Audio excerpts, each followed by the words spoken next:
Vous savez, la première fois que j'ai entendu parler du mauvais œil, je devais être en seconde, d'accord?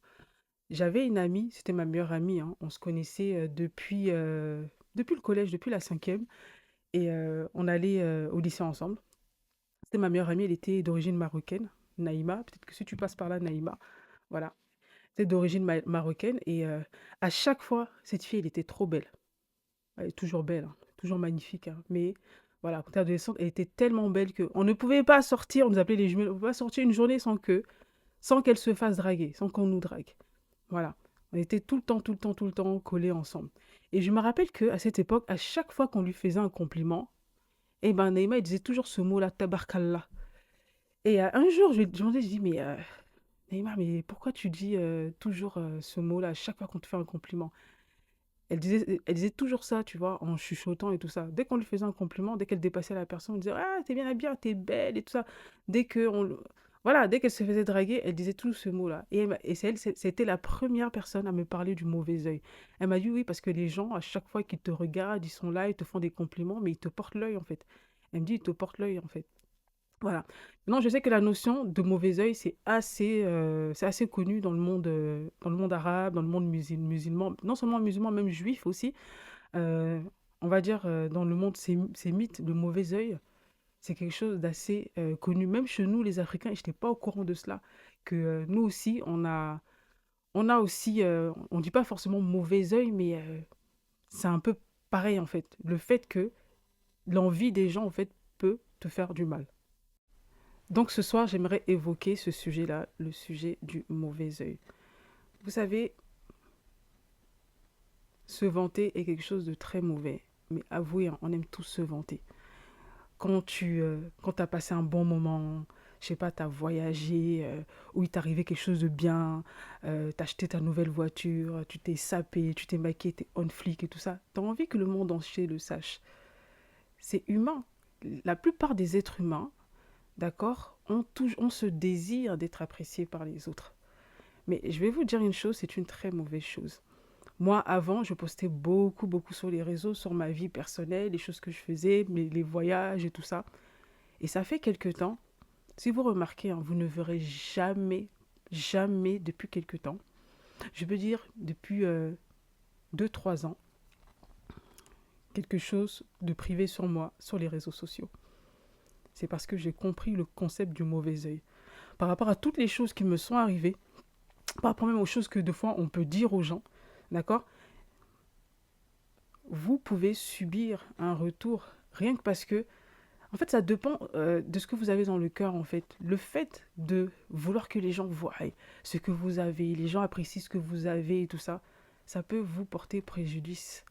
D'accord? Que les gens découvrent les choses que vous avez, que les gens découvrent que vous vivez votre belle vie, que les gens eux-mêmes découvrent que vous êtes une belle personne et tout ça. Tant mieux. Ça ne vous portera pas l'œil parce que quelqu'un qui s'élèvera contre vous de façon injuste, bah, ça ne vous touchera pas parce que le créateur lui-même va vous défendre. Mais si c'est vous-même qui vous exposez, si c'est vous-même qui allez au-devant de ces personnes-là pour montrer, exposer votre vie, exposer votre bonheur, eh ben, attendez-vous à avoir des coups.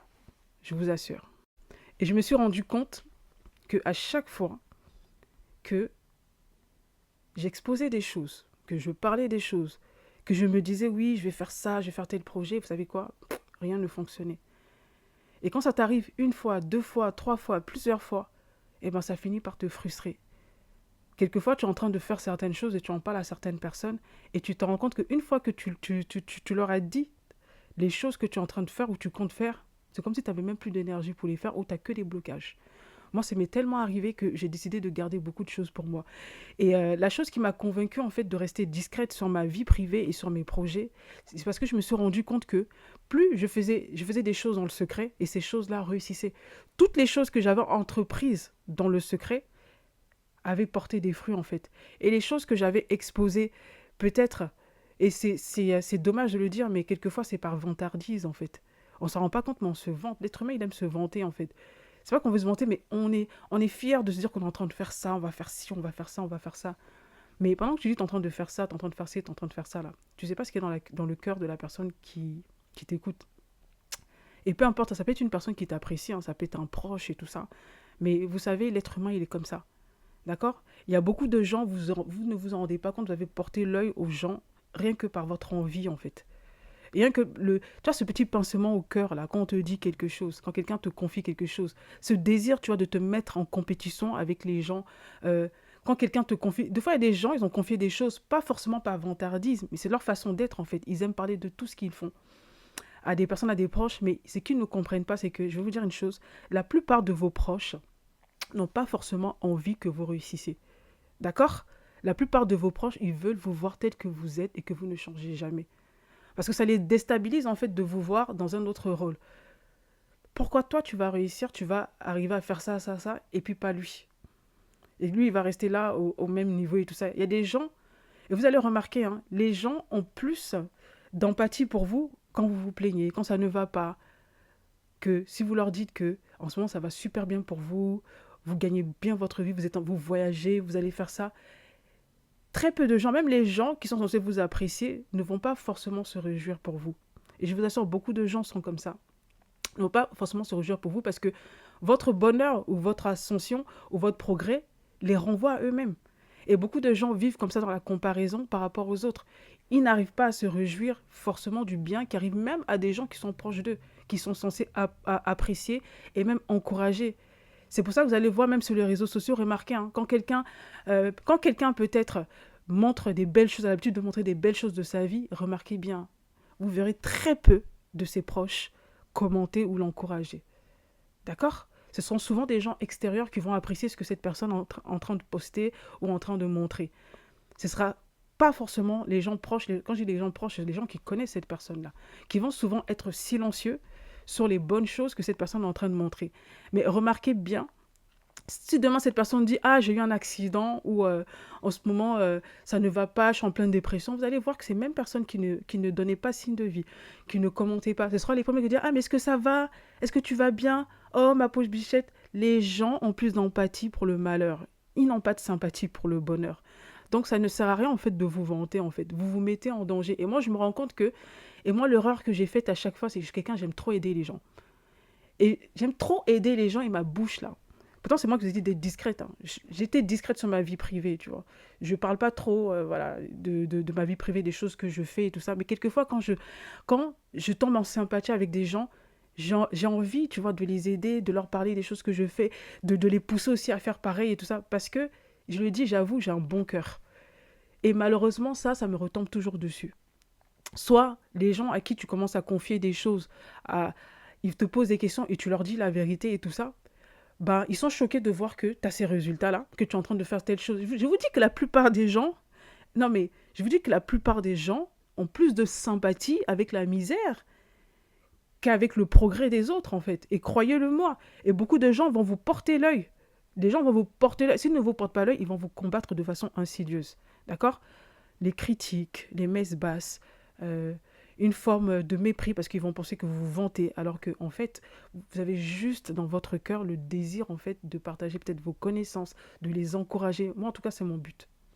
D'accord? J'ai pas besoin de me vanter.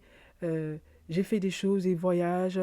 Je suis allée dans des endroits et tout ça. Vous m'avez pas vu les poster et tout ça. J'ai fait mes trucs tranquillement. Moi, ma vie privée, je la vis de façon privée et tout ça.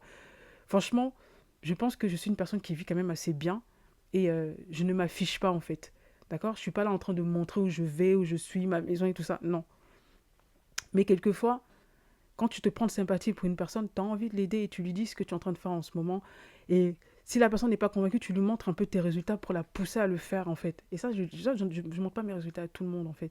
Et tu te rends compte qu'après, que les personnes, quand elles te voient simple, après elles sont choquées de voir que toi, qu'elles n'estimaient pas, tu es en train de faire ces résultats-là. Et je vous dis que les gens vont vous porter l'œil.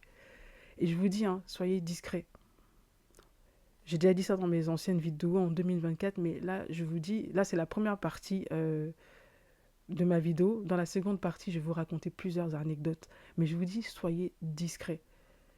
Soyez discrets parce que le mauvais œil, ça existe. Vous savez pas ce qu'il y a dans le cœur des gens. Parce que les gens, en fait, ne sont pas forcément contents de votre bonheur que vous en sortiez. D'accord?